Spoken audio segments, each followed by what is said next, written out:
के बाद हमारे कार्यकर्ता सभी कपड़ों को वहां से हटा देंगे, फिर आप लोगों को ढूंढने में परेशानी होगी।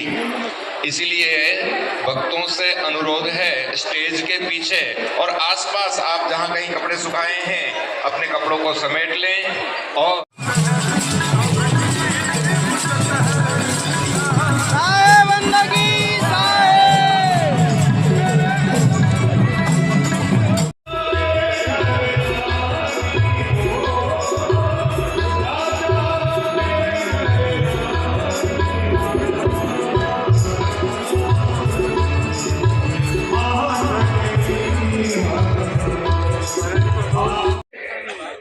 संचालक हैं श्री प्रकाश जी पटेल, सदगुरु कबीर धर्मदासा वंशावली प्रतिनिधि सभा के अध्यक्ष श्री प्रकाश जी पटेल, माननीय उप मुख्यमंत्री महोदय श्री विजय जी शर्मा का बुके द्वारा स्वागत कर रहे हैं। सदगुरु कबीर साहब के पावन चरणों में साहेब बंदगी श्री प्रकाश परिणाम साहेब के पावन चरणों में साहेब बंदगी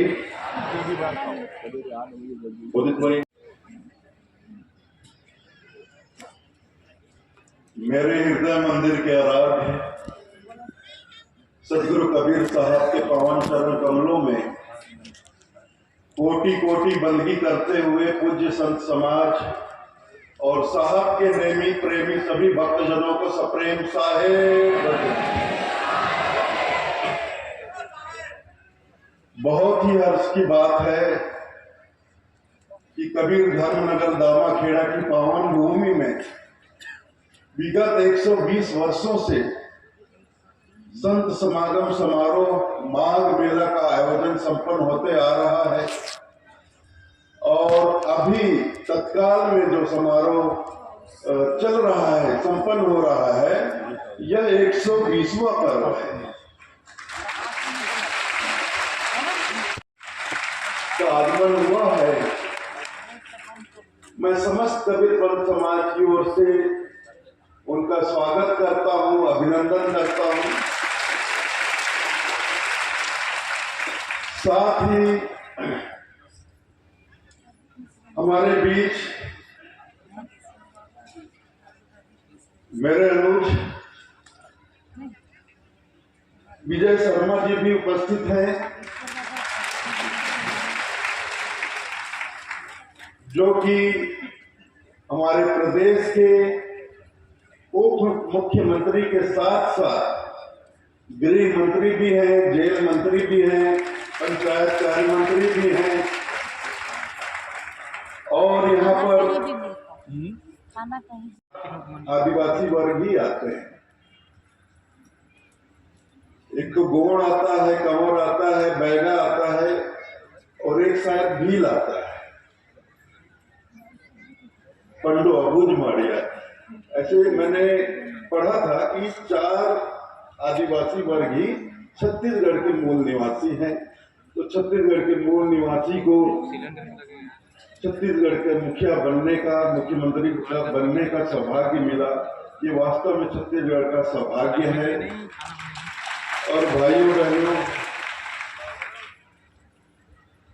मुझे बहुत ही प्रसन्नता होती है जब भी यहाँ कोई जनप्रतिनिधि पधारते हैं, प्रदेश के मुखिया पधारते हैं, तो उनका स्वागत सत्कार करते हुए मुझे लगता है कि ये मेरा सौभाग्य है, क्योंकि जब हम प्रदेश के मुखिया का स्वागत करते हैं, अभिनंदन करते हैं, तो किसी एक व्यक्ति का नहीं करते हैं। इस प्रदेश के मुखिया होने के नाते जब हम उनका स्वागत करते हैं, अभिनंदन करते हैं, तो छत्तीसगढ़ के 3.25 करोड़ लोगों का स्वागत और अभिनंदन करते हैं। साथ ही जितने भी जनप्रतिनिधि गण आते हैं, चाहे जिस क्षेत्र से भी हो, जब हम उनका स्वागत अभिनंदन करते हैं, तो जिस क्षेत्र से निर्वाचित होकर वो आए हैं, उस क्षेत्र के तमाम नागरिकों का हम स्वागत और अभिनंदन करते हैं।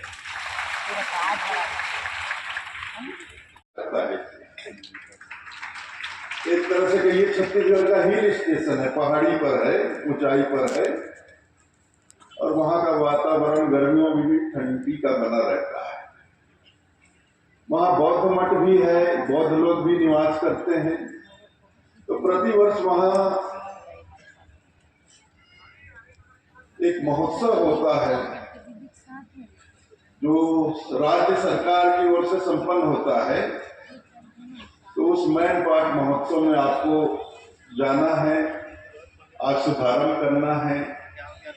मैं ज्यादा कुछ नहीं कहते हुए और कोई मांग भी नहीं रखूंगा, मैं केवल एक दो बहुत ही विनम्रता पूर्वक हमारे मुख्यमंत्री महोदय और हमारे राज्य के जितने भी मंत्री महोदय हैं, हमारे सांसद महोदय हैं, विधायक महोदय हैं, उनसे बहुत विनम्रता पूर्वक एक ही निवेदन करूंगा कि पिछले वर्ष जब माननीय भूपेश बघेल जी मुख्यमंत्री थे, यहाँ पधारे हुए थे, तब भी मैंने उनसे विशेष निवेदन किया था कि यह कबीर धर्मनगर दामाखेड़ा विश्व भर में जितने कबीरपंथी हैं उनकी आस्था का केंद्र है। और वर्तमान में कबीर धर्मनगर दामाखेड़ा ही कबीरपंथियों का मुख्यालय, कबीरपंथ का मुख्यालय है वर्तमान में। वैसे तो कबीरपंथ 510 वर्ष पुराना हो चुका है, लेकिन हमारे कबीरपंथ की जो वंश परंपरा रही, तो वंश परंपरा की जो गुरुजन हुए वो कभी एक स्थान पर बंधकर नहीं रहे।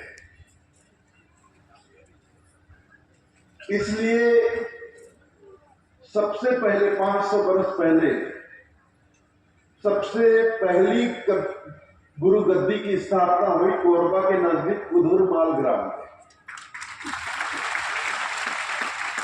उधुरमाल ग्राम में प्रथम गुरुजी ने अपनी गुरु गद्दी की स्थापना की। फिर दूसरे गुरुजी चले गए रतनपुर में उन्होंने गुरु गद्दी की स्थापना की। और तीसरे गुरुजी वापस उधुरमाल चले गए। और चौथे गुरुजी जो हुए वो इधर रायपुर के पास बंगोली ग्राम में आकर उन्होंने गुरु गद्दी की स्थापना की। लेकिन रायपुर के उस वक्त जो राजशाही थी, रायपुर में जो राजा थे, उनसे उनकी कोई कुछ जमी नहीं, बनी नहीं बात। और कहते हैं चौथे जो गुरु हमारे पंथ के जो गुरु जी हुए, वंश गुरु जी हुए, उनके पास एक अद्भुत घोड़ा था जिसके 4 कान थे। और गुरुदेव को, चौथे गुरुदेव को वो घोड़ा अत्यंत प्रिय था। लेकिन रायपुर राजा को जैसे उस घोड़े की खबर लगी तो जिद पे अड़ गए कि ये घोड़ा मुझे चाहिए। तो हमारे गुरुदेव ने मना कर दिया। वापस छत्तीसगढ़ में राज्य में आते हैं और जिसे आज कवर्धा कहा जाता है, वास्तव में उस समय वो कोई ना तो गांव था न शहर था। नदी के तट पर उन्होंने अपना डेरा जमाया।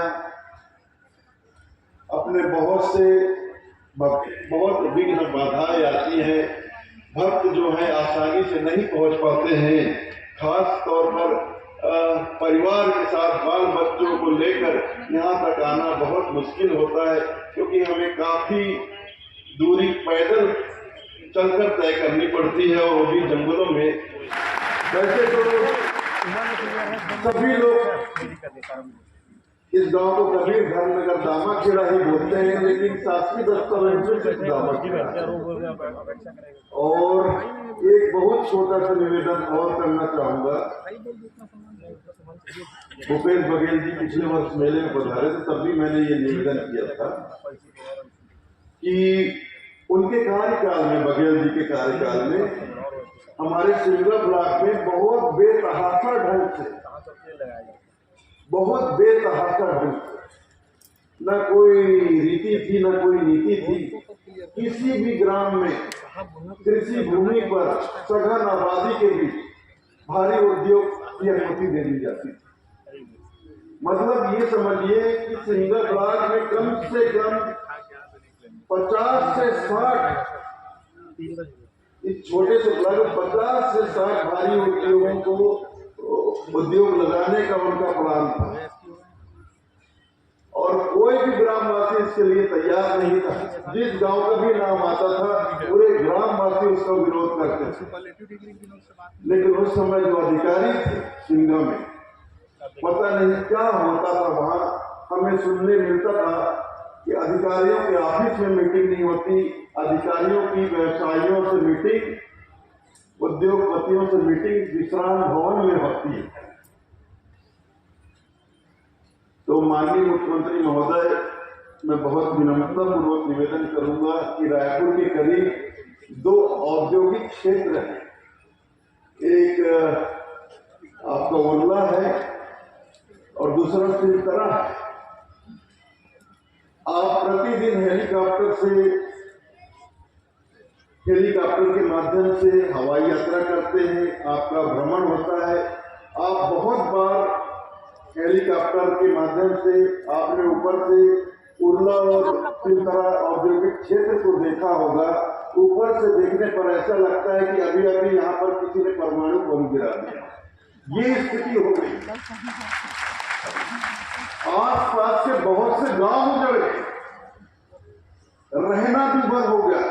इतना भारी प्रदूषण पूछो मत। आसपास के गांव के लोगों को श्वास की बीमारी होने लग गई, चर्म रोग होने लग गया। तालाब में इतना प्रदूषण, काला काला कार्बन धुआं जम जाता। तालाब में वहां के लोग नहा नहीं सकते, तालाब में अपने कपड़े नहीं धो सकते, कपड़ा धोकर घर में सुखाते भी थे। तो यही विनम्र निवेदन करूंगा और यही विनम्र निवेदन मैंने पिछले वर्ष मुख्यमंत्री माननीय भूपेश बघेल जी से भी किया था कि कृपा कर ये कबीर धर्म में ड्रामा करा, लाखों नहीं करोड़ों कबीर भक्तों की आस्था का केंद्र है, उनकी श्रद्धा का केंद्र है, उनके विश्वास का केंद्र है। तो कृपा करके कैसे भी इस दामाखेड़ा, कबीर धर्मनगर दामाखेड़ा को बर्बाद होने से आप बचाइए और कम से कम दामाखेड़ा के 10 किलोमीटर एयर रेडियस में कोई भी भारी उद्योग मत लगने दें।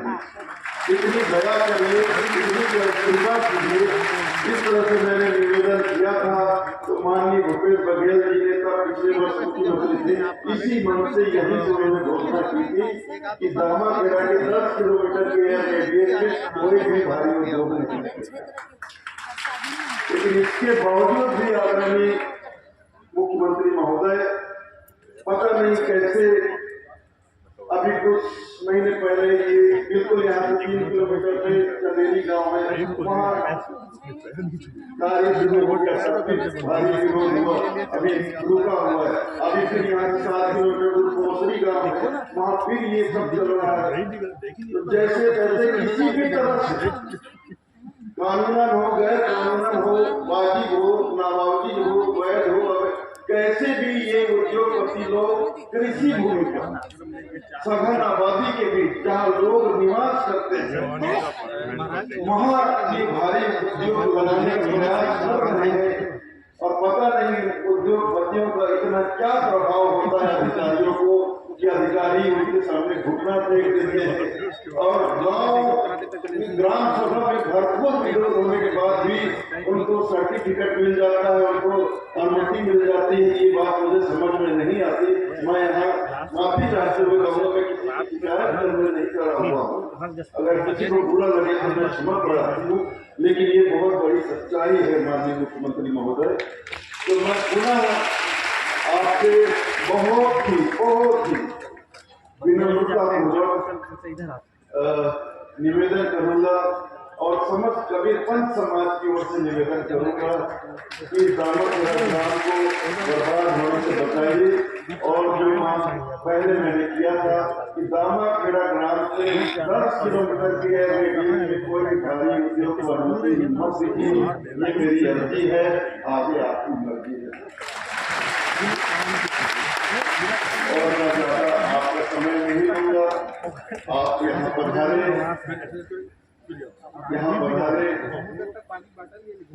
आपके मंत्रिमंडल के सदस्य पधारे, हमारे माननीय सांसद महोदय पधारे, हमारे पूर्व विधायक पंत श्री प्रकाश मुनि नाम साहेब को हार्दिक नमन करता हूँ।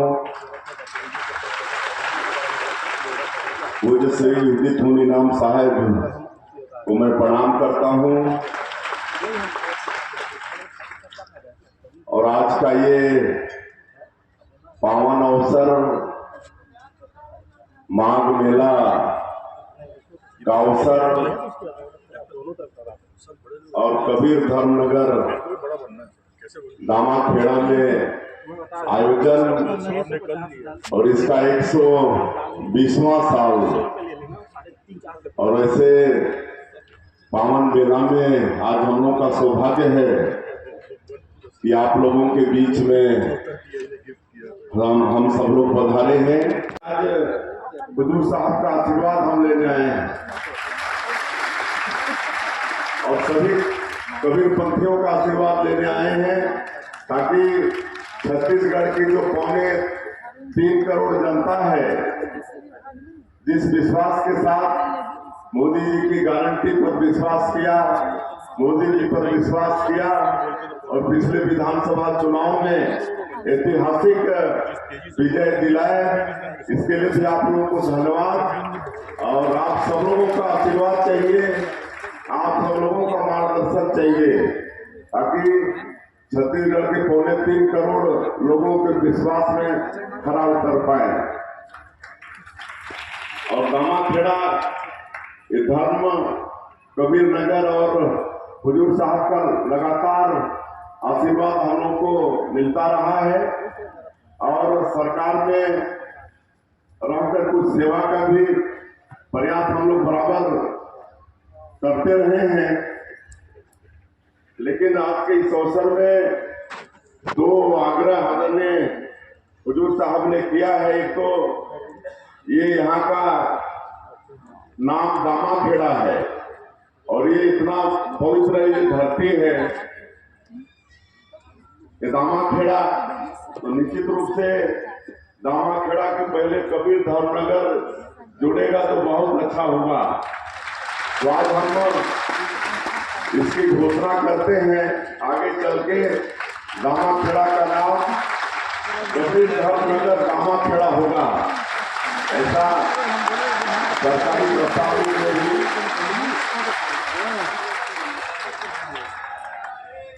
और दूसरा आग्रह आपने किया है कि इस कबीर धर्मनगर दामाखेड़ा के 10 किलोमीटर रेडियस में कोई भारी उद्योग नहीं लगे, तो मैं हुजूर साहब को आश्वस्त करना चाहूंगा कि निश्चित रूप से इस पर हमारी सरकार विचार करेगी और हम आपको अवगत कराएंगे सरकार के निर्णय से, क्योंकि कुछ इसका रहता है तो अकेले मैं आज बोल पाने में समर्थ नहीं हूँ, लेकिन इतना आश्वस्त रहिए कि आपके अनुरूप ही सरकार का काम आगे बढ़ेगा और आपकी जो मंशा है उसके अनुरूप ही हमारी सरकार काम करेगी। आज क्योंकि हमको महिपाट महोत्सव का भी शुभारंभ करना है, आप तो हम सिर्फ आप लोगों के दर्शन के लिए आए थे, हुजूर साहब के दर्शन के लिए आए थे, आशीर्वाद लेने आए थे, इतना ही काम था। इसलिए मैं फिर से एक बार आप सभी लोगों का हृदय से परम पूज्य पंच श्री गृहिंद गुरुनाम साहिब के पावन चरण कमलों में साहिब बंदगी साहिब, परम पूज्य पंच श्री हुजूर प्रकाश गुरुनाम साहिब के पावन चरण कमलों में साहिब बंदगी साहिब, परम पूजनदगी साहिब, परम पूज्य गुरु गोस्वामी डॉक्टर भानु प्रताप साहिब के पावन चरण कमलों में साहिब बंदगी साहिब। और इस सभा को भजनों के द्वारा हम सुशोभित करेंगे। माननीय पान श्री राजूदा जी साहब से आग्रह।